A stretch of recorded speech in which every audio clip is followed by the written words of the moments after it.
Hi everybody, this is BigPapaGrump from the Board of Doom. And this is your wrestling recap for the week ending May 28th, 2017.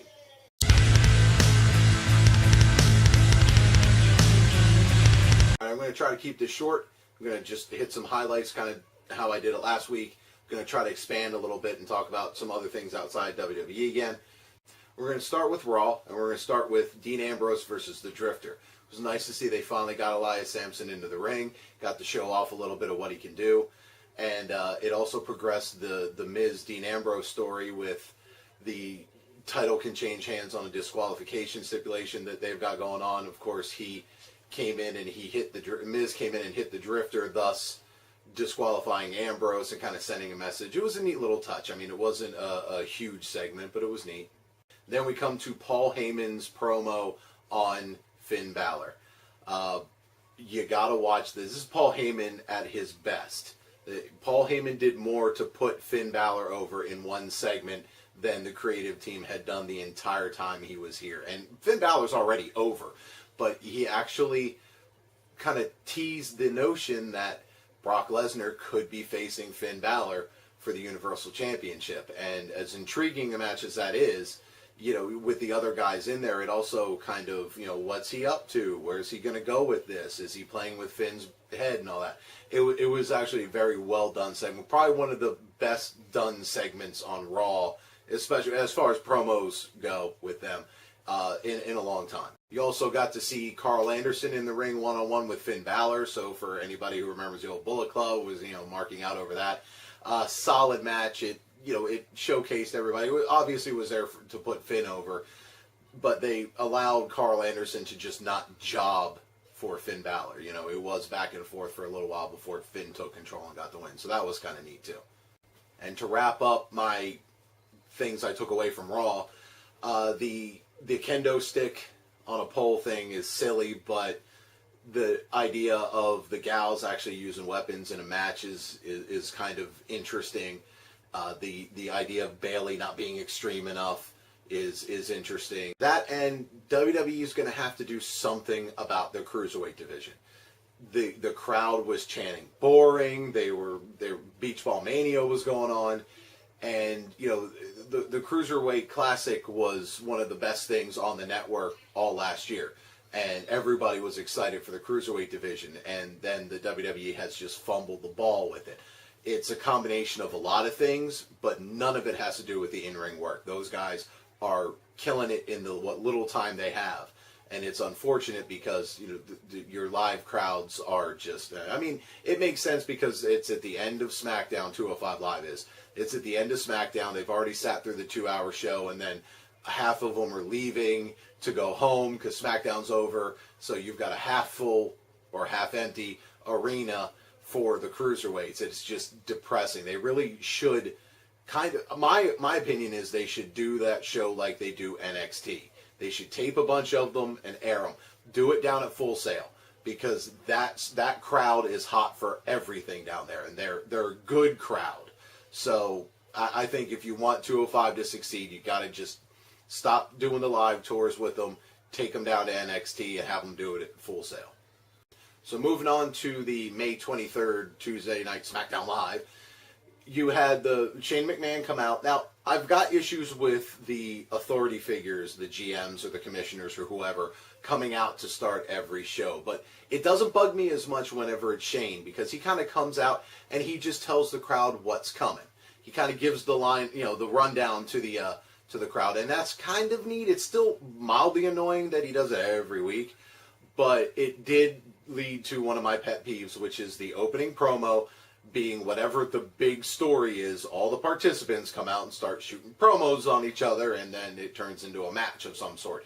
It's formulaic, it is paint by numbers, and it's getting old. However, Shane is the least annoying with it, so I was at least thankful for that. He came out, he was introducing the Money in the Bank match he mentioned, and I thought it was a little weird that it was 5 participants. It's always been 6, if I remember correctly. There may have been more, there may have been less, but most consistently it's 6.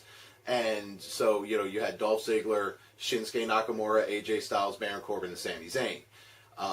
Kevin Owens had come down to ringside, and, you know, obviously he was expecting to be in the match. When he wasn't, he kind of bitched about it, and Shane put him in the match. So now he's in the match. There's two things on that. One, Kevin Owens is great in those multiple person, especially like ladder matches. He was great at the Intercontinental Championship ladder match at WrestleMania a few years ago.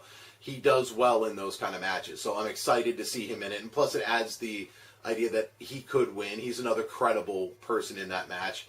Also getting to see him go up against AJ and see him go up against Shinsuke is intriguing. The downside is he's obviously not going to be defending his United States Championship at Money in the Bank. So that's another match that we're going to have that's not for a title. I get it. Just don't do that too often, WWE. You don't want to take your champions out of matches too. It seems to be happening a little bit more lately than it should, and it's mildly distressing to me because you kind of devalue the title a little bit. It's like, this one's not important enough, I want that one. However, Kevin Owens is a star, and you want your stars in a big match like Money in the Bank. So it's kind of 50-50. As long as this is just like a once-in-a-while thing, I'm good with it.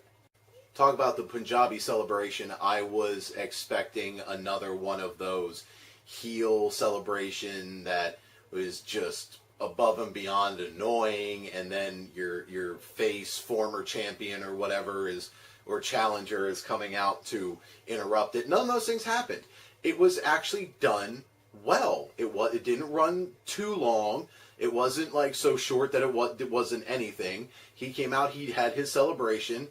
The crowd did whatever the crowd did. No one interrupted. No one ran in. There was no promo in the middle of it. I mean, no one coming out to interrupt or anything like that. It was done well. It built Jinder up as like this is really a big cultural win for him. So and representative of his country. I know we all know he's actually from Canada, but the character being from India and all this other stuff, and it was done well. I thought it was neat. Like I said, it didn't run super long, so that was always good. So you didn't have enough time to get really bored with it if you weren't interested. So yeah, not bad. A couple of quick hits for the rest of SmackDown. One, the women's division was shown, but there's a rumor out there that they were going to do a women's Money in the Bank, and they didn't announce it, which kind of disappointed me, but I'm hoping that maybe they're building the story up. You had a quick match between Baron Corbin and Sami Zayn, where Sami got a really fast surprise roll-up and then got the ever-living stuffing and beaten out of him by Baron Corbin afterwards. It was neat. You're like, oh man, how could they do that to Baron?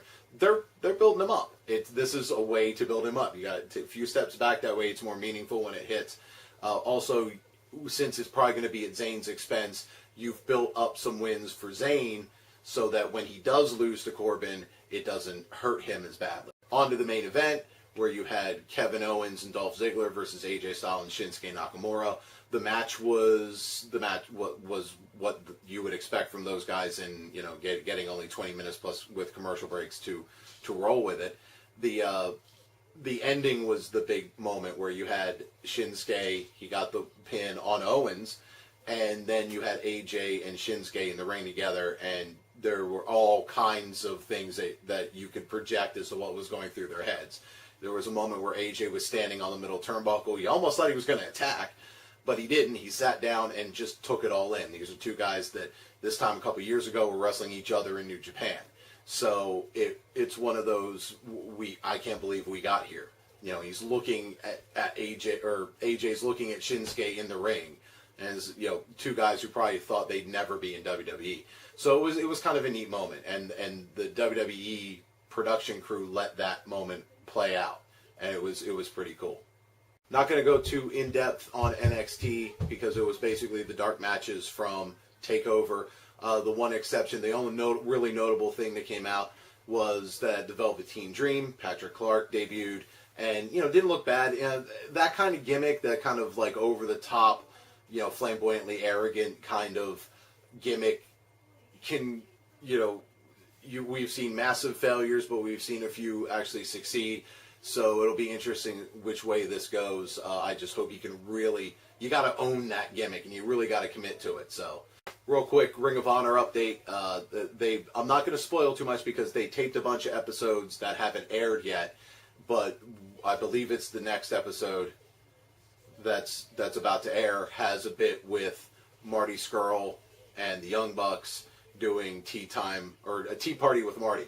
obviously a play on his old gimmick. So it was kind of neat. Adam Cole interrupted, and it set up of things for the next couple of episodes ROH before Cole's contract officially expires with the company.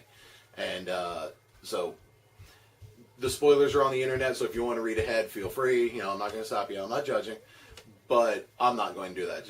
But the Tea Time with Marty thing was, or Tea Party with Marty thing was pretty funny. Last thing I want to touch on is the Best of the Super Juniors tournament from New Japan Pro Wrestling. I've got cheating because I didn't memorize all the numbers. I've actually been paying attention to this a little bit. I've been trying to catch glimpses of it. You know, New Japan's been being real secretive with how much footage they put out there because, you know, obviously you can pay for their content. So I've just been able to catch snippets here and there. But in case you're curious, in Block A, Will Ospreay, Dragon Lee, Takahashi, Ricochet, and Taichi all have 8 points. Marty Scurll with 6, Taka Michinoku with 2, and Jushin Thunder Liger with 0. This is going to be Liger's last tournament, he came out and said, so I think he's basically just putting everybody over.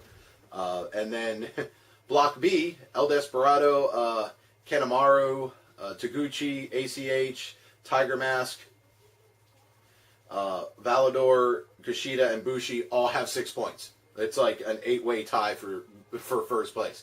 So they've got a few more matches to go.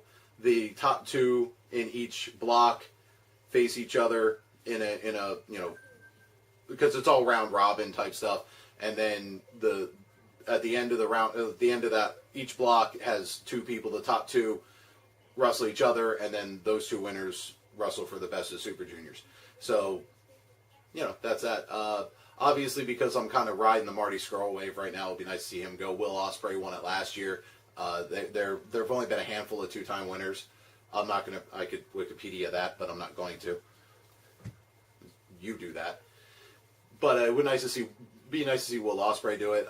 It would kind of, part of me wants to see Taka Michinoku, you know, because considering he's been around forever, you know, get one last one in, but I doubt it. He's probably, you know, he's only got 2 points, so he's going to get eliminated soon anyways, but he's also probably there just to put other guys over.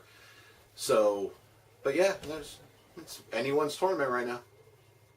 That was a really fast, abbreviated wrestling roundup, trying to get this done before Raw comes on. You know, it's Memorial Day weekend. Happy Memorial Day, everybody. And then, you know, so just trying to cram this in real quick. So I wasn't going to go into detail on a lot of things. In fact, this little speech I'm giving right now is probably the longest I've talked about any one thing this entire video. But yeah, so there you go. I did omit talking about, there was some developments with the Titus Brand stuff. I kind of A, forgot to talk about it, and B, I spent all weekend talking about Titus Brand with CJ. Maybe a video coming on that soon.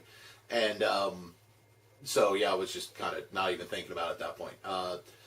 So yeah, so that was your wrestling roundup. You know, like I said, I don't cover, I've said before, I don't cover Impact Wrestling, and I'm kind of mad at them right now anyways because of the whole Hardys thing. And you know, Ring of Honor was kind of quiet as far as like big announcements. You know, there was some stuff going on in progress with signings and re-signings, but you know, I didn't want to get too into detail because, you know, not everybody watches the stuff in the UK. So, and I may actually, I'm thinking about doing a separate UK video so that way I can cover the stuff in the UK, including WWE UK when it finally launches. And if you're not into the UK stuff, you can just skip the video and go on, oh, here, Raw. So, I've been Big Papa Grump from the Border Doom. Catch you next time.